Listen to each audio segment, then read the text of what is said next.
Hello everyone. पिछले video में हमने डिस्कस किया था about longitudes and it's basics. Longitude क्या होता है, लॉन्गिट्यूडनल लाइंस क्या होती है। आज हम डिस्कस करेंगे एप्लीकेशन ऑफ लॉन्गिट्यूड। एप्लीकेशन से क्या समझते हैं अपन? एप्लीकेशन से मतलब उसका यूज़ क्या है, किस तरीके से यूज़ होता है। हमेशा आपने देखा होगा कि लॉन्गिट्यूड को लैटिट्यूड के साथ पढ़ा जाता है, that is latitude longitude. Hindi में अक्षांश और देशांतर बोलते हैं आई गेस। ठीक है, तो अगर लॉन्गिट्यूड को लैटिट्यूड के साथ ऐड कर देना, और I should say application of longitude और लैटिट्यूड को साथ में अगर मिला के पढ़ेंगे तो हमें पता चलता है कि ये लोकेशन बताने का काम करता है।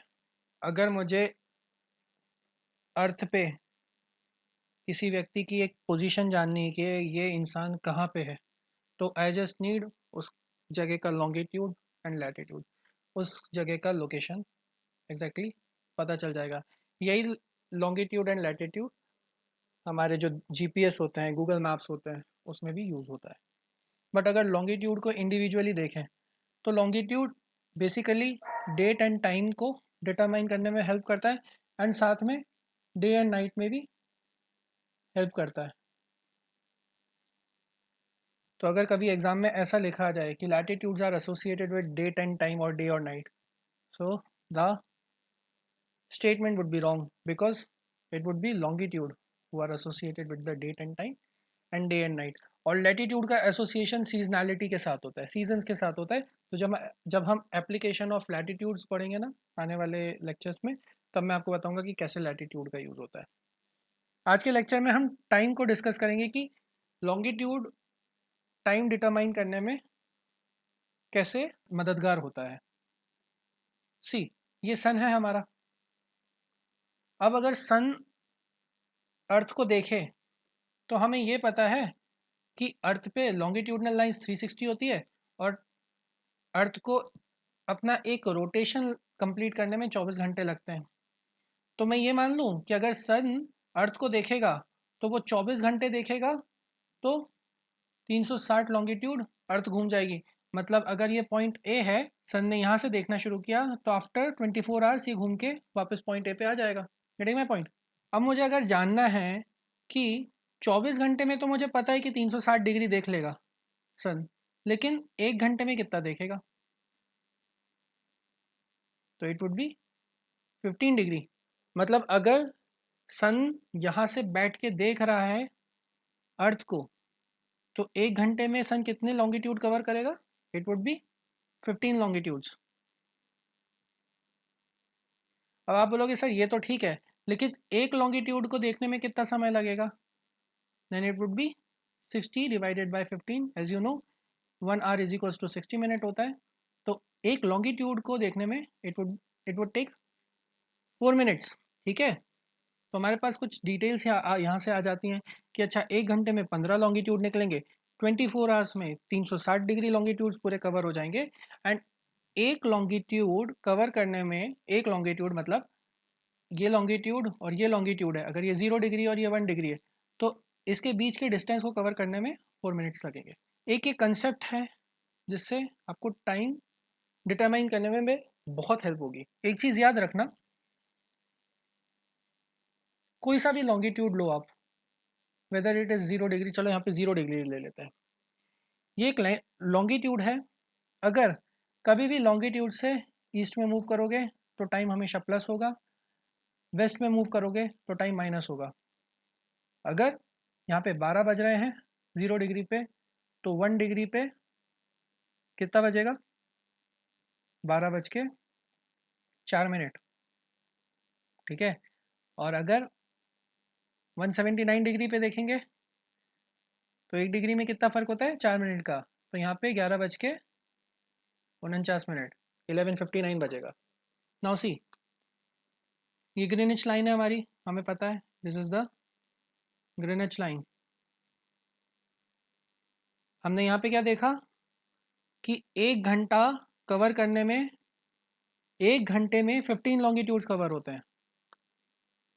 यहाँ से अगर मैं 15 लॉन्गिट्यूड्स मान लूँ ये है, तो यहाँ देखिए आप, ये मेरा 15 डिग्री ईस्ट हो गया।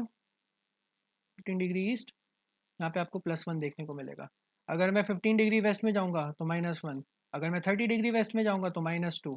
तो मान लीजिए अगर यहाँ पे 12 बज रहे हैं तो 15 डिग्री ईस्ट पे 1 बजेगा 1 PM, और 15 डिग्री वेस्ट में 11 AM। तो आई होप आपको क्लियर हुआ होगा। नाउ सी, मैंने वही एग्जांपल लिया है कि अगर 12 बज रहे हैं ग्रीनिच पे, ये ग्रीनिच लाइन है, प्राइम मेरिडियन है, तो 15 डिग्री ईस्ट में कितना बजेगा? इट वुड बी 1 PM, और 15 डिग्री वेस्ट में 11। ये सिंपल सी मैथ्स है कि अगर 1 घंटे में 15 लॉन्गिट्यूड कवर हो रहे हैं तो आधे घंटे में कितना कवर होगा? 7.5, 7.5 degree, 7.5 degree. Let's understand it with the example. See, ये प्रैक्टिस आपको करनी है, मैं 1-2 क्वेश्चंस करवा देता हूँ, ठीक है? जिस तरीके से मैं सॉल्व कर रहा हूँ शुरू में, आप इसी तरीके से ट्राई करना जब आपकी कंसेप्चुअल अंडरस्टैंडिंग बन जाए, देन आपको देख के समझ में आ जाएगा कि how it works. Let's take the first one. 45 degree east पे 2 बज रहे हैं, बनाओ मेरे साथ 45 डिग्री। ये 0 डिग्री, ये 15 डिग्री, ये 30 डिग्री, ये 45 डिग्री। 45 डिग्री ईस्ट, ये ईस्ट है ना, हमें पता है। This one is east, this one is west. अगर 45 डिग्री ईस्ट पे 2 बज रहे हैं, मतलब 45 डिग्री ईस्ट पे 2 PM हो रहा है, तो 60 डिग्री ईस्ट पे क्या होगा? 60 डिग्री ईस्ट मतलब 45 से राइट ही जाना पड़ेगा। अब जब राइट जाएंगे तो टाइम ऐड होगा, और डिफरेंस कितना है? It is 15 longitude, 15 degree longitude का फ़र्क है, तो यहाँ पे 3 बजेगा। Getting my point? Let's take the second example. अगर 30 डिग्री वेस्ट पे 4 बज रहे हैं, ये 0 डिग्री और ये वेस्ट की बात कर रहा है, 15 डिग्री वेस्ट, 30 डिग्री वेस्ट। अगर 30 डिग्री वेस्ट पे 4 बज रहे हैं तो 30 डिग्री ईस्ट पे क्या टाइम हो रहा होगा? तो सी, ये 15 डिग्री का डिफरेंस है, ये 15 डिग्री का डिफरेंस है, ये 15 डिग्री का डिफरेंस है, 15 डिग्री का डिफरेंस है। अब मैंने आपको बोला कि जब आप गिवन लॉन्गिट्यूड से ईस्टवर्ड मूव करोगे तो टाइम प्लस होगा।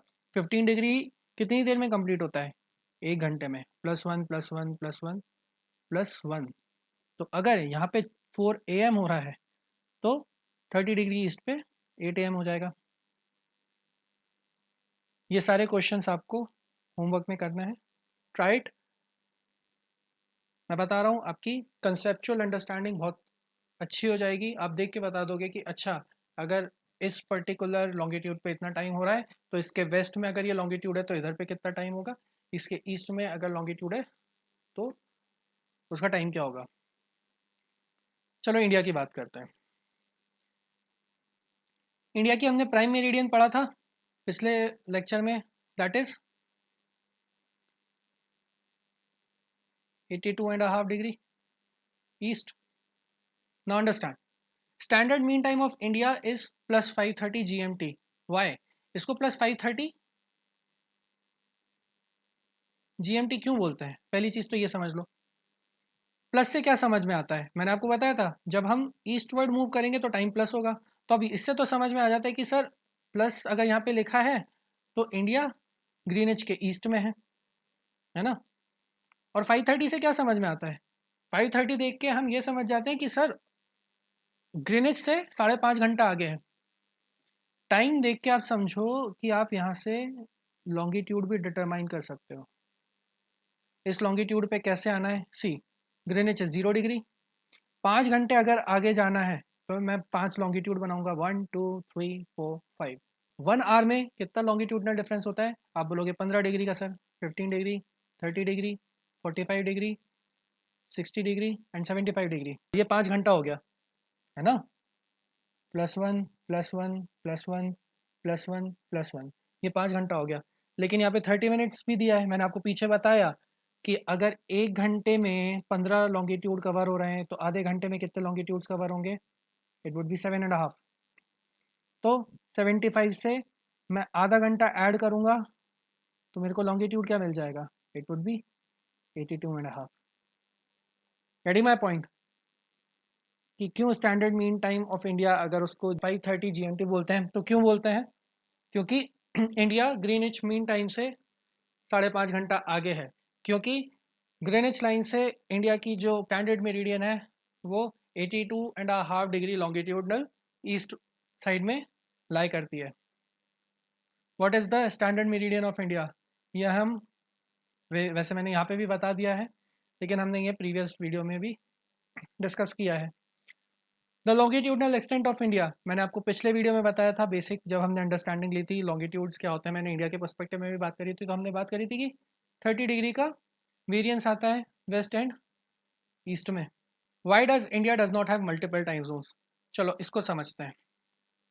ये सारी चीज़ें हम पिछले स्लाइड में डिस्कस कर चुके हैं। प्राइम मेरिडियन क्या होता है, लॉन्गिट्यूडनल एक्सटेंट मैंने आपको बताया था 30 डिग्री का है। अब 30 डिग्री का अगर लॉन्गिट्यूडनल एक्सटेंट आ रहा है तो आप ये समझ लो कि 2 आर का वेरियंस आएगा between western most extent of India and eastern most extent of India. तो मतलब मैं ये कहना चाह रहा हूँ कि अरुणाचल में अगर सुबह सूर्योदय या सनराइज हो रहा है सुबह 4 बजे, 4 AM, तो गुजरात में वही चीज़ होगी कितने बजे? 6 बजे। 2 घंटे का डिफरेंस बहुत ज़्यादा होता है। एक्चुअली लॉजिस्टिकल पर्सपेक्टिव से ये बहुत ज़्यादा ट्रिकी बन जाता है, क्योंकि हमारे यहाँ रेलवेज़ का टाइमिंग सेम है। देखो, जब इंटरनेशनल फ़्लाइट्स चलती हैं ना, तो इंटरनेशनल फ़्लाइट्स को काफ़ी सारे लॉन्गिट्यूड्स कवर करने होते हैं। उसमें अंडरस्टैंडिंग क्लियर रहती है कि अगर मान लो आप यहाँ से 6 बजे निकल रहे हो, 6 AM पे निकल रहे हो, और आप वेस्टवर्ड मूव कर रहे हो, और यहाँ पे लिखा आ जाएगा कि आप 7 बजे वहाँ पहुँच जाओगे, 7 AM। भले ही आप 60 लॉन्गिट्यूड यहाँ पे कवर कर रहे होगे, लेकिन यहाँ पे अंडरस्टैंडिंग क्लियर हो जाती है, क्योंकि आप कंट्री वाइज ट्रेवल कर रहे होते हो। तो सारे कंट्रीज़ का अलग अलग टाइम जोन्स होता है। ये इंडिया के टाइम जोन के हिसाब से होगा। ये हो सकता है कि सऊदी के हिसाब का टाइम जोन हो, सऊदी का स्टैंडर्ड टाइम जोन हो, है ना? तो ये समझ में आ जाता है। लेकिन सिंगल कंट्री में मल्टीपल टाइम जोन्स मैनेज कर पाना मुश्किल होता है। और इंडिया के पर्सपेक्टिव में इसलिए मुश्किल है क्योंकि लोगों को मल्टीपल टाइम जोन्स की अंडरस्टैंडिंग अभी तक नहीं है। तो हम डेवलप आगे कैसे करवा पाएंगे? आपको पता है, मुझे पता है, लेकिन जिस कंट्री की आबादी 60% आबादी ग्रामीण क्षेत्रों में रहती है, विलेज में रहती है, वहाँ पे लोगों को बता पाना, डिफरेंट टाइम जोन्स के बारे में समझा पाना, it would be very hard. तो रेलवेज़ के ऑपरेशंस में दिक्कत हो सकती है। सेम चीज़ गवर्नमेंट ऑफिस, मान लो अदालतों का समय है सुबह 9 से 5, ठीक है? आप ये समझ लो कि अरुणाचल में 9 बजते बजते इन लोगों का आधा दिन खत्म हो जाता है, इनकी सुबह खत्म हो जाती है, और 5 बजे तो यहाँ पे रात हो जाएगी अरुणाचल में। उनके लिए दिन बहुत बड़ा हो जाएगा। हम लोग यहाँ पे western part of India, central part of India में हमारे हमारे लिए 9 बजे इज़ ओके। रात के 9 बज रहे हैं तो अच्छा, हमारा डिनर का टाइम हो रहा है, everything is fine. But for the people of north east India, उनके लिए 9 बजे इट्स लाइक हम हमारे यहाँ के 11 बजे, मतलब उनके सोने का समय हो जाता है। तो गवर्नमेंट ऑफिस को आप कैसे मैनेज करोगे? बैंक हो गए, अदालत हो गई, बहुत मुश्किल है। स्टॉक मार्केट भी एक बहुत बड़ा दिक्कत है, क्योंकि 3 बजे स्टॉक मार्केट क्लोज हो जाता है। इनके लिए 3 बजे शाम हो जाती है, और हमारे पास 3 बजे ऐसा रहता है कि ओके, एनालिसिस के लिए समय है, we have ample amount of time after, तो दिनचर्या का बहुत डिफरेंस है। इस वजह से इंडिया 2 टाइम जोन्स नहीं ऑपरेट करता है। एक स्टैंडर्ड फैक्ट है कि +5:30 GMT को इंडिया स्टैंडर्ड टाइम भी बोलते हैं। एक ये क्वेश्चंस अभी भी लाइक CDS, NDA, है ना, SSC जैसे क्वेश्चंस में आ जाता है कि दुनिया में ऐसी कौन सी कंट्रीज़ हैं जिनके सबसे ज़्यादा टाइम जोन्स हैं। रशिया का तो समझ में आता है कि रशिया एक बहुत बड़ा लैंड मास ऑक्यूपाई करता है, तो उसके मल्टीपल टाइम जोन्स होना लाजमी है। But what about France? तो फ्रांस की एक्चुअली स्टोरी ऐसी है कि जब वर्ल्ड वॉर 2 के बाद एंटी कॉलोनियल रिजीम चली वर्ल्ड में, तो इन सबको, जितने कॉलोनियल पावर्स थे लाइक इंग्लैंड हो गया, डच हो गए, फ्रांस हो गया, इन सबको इंडिपेंडेंस देनी पड़ी अपनी कॉलोनीज़ को। लेकिन फ्रांस यहाँ पे एक गेम खेल गया। फ्रांस ने बोला एक काम करो, उसने अपने कॉलोनीज़ के जो लीडर्स थे उनसे बोला कि आप एक काम करो, अपना पॉलिटिकल यूनिट चलाओ। आप पॉलिटिकली, आपको हम पूरी पावर देते हैं, आप इकोनॉमी खुद से चलाओ, ट्रेड वेड सब खुद से करो, डिफेंस आपका हम देख लेंगे, आप अपनी सुरक्षा की चिंता मत करो, और आप जो भी करोगे वो फ्रांस के झंडे के नीचे करोगे। बहुत सारे ऐसी इनकी कॉलोनीज थी जो मान गई। तो फ्रांस है तो छोटी सी कंट्री यूरोप की, लेकिन इसकी ओवरसीज टेरिटरीज बहुत सारी हैं दुनिया में, जो अलग अलग टाइम जोन्स में पड़ती हैं। इसलिए फ्रांस के 13 टाइम जोन्स हैं। ये एक ट्रिक क्वेश्चन है, पूछ लेता है। तो याद रखना, दुनिया में सबसे ज़्यादा टाइम जोन्स किसके हैं? फ्रांस के। देन उसके बाद रशिया, ऑफ कोर्स, क्योंकि बहुत बड़ा लैंड मास है। Then you last, sir USA कैसे? यूएसए भी तो इतनी सी कंट्री है। ये ऊपर कनाडा आ जाता है, यहाँ पे नीचे मैक्सिको लग जाता है, ये ईस्टर्न कोस्ट है। ज़्यादा से ज़्यादा 5 टाइम जोन ले ले अगर इसमें अमेरिका लेना भी चाहे। But what about Alaska? Alaska भी तो अमेरिकी टेरिटरी का पार्ट है। व्हाट अबाउट हवाई आइलैंड्स? तो उस चक्कर में यूएसए थर्ड नंबर पे आता है टाइम जोन्स के मामले में। तो ये लिस्ट को एक बार गो थ्रू कर लेना, it will gonna help you. और अगर इंडिया की बात है तो इंडिया का आपको पता ही है कि सिंगल टाइम जोन होता है। इवन चाइना का भी जो टाइम जोन है वो सिंगल टाइम जोन है, तो ये याद रखना। तो आज हमने एप्लीकेशन ऑफ लॉन्गिट्यूड डिस्कस कर लिया है। नेक्स्ट लेक्चर में मैं आपको कैसे लॉन्गिट्यूड का यूज़ होता है डेट में, उसके बारे में हम डिस्कस करेंगे। और उसके बाद हम डिस्कस करेंगे अबाउट सीजनैलिटी, मतलब एप्लीकेशन ऑफ लैटिट्यूड। ये वीडियो की पीडीएफ जो है आपको वो मेरे टेलीग्राम चैनल पे मिल जाएगी। It would B HPEG H.P.E.G है ना। और इसकी लिंक आपको डिस्क्रिप्शन में मिल जाएगी। तो मिलते हैं नेक्स्ट वीडियो में।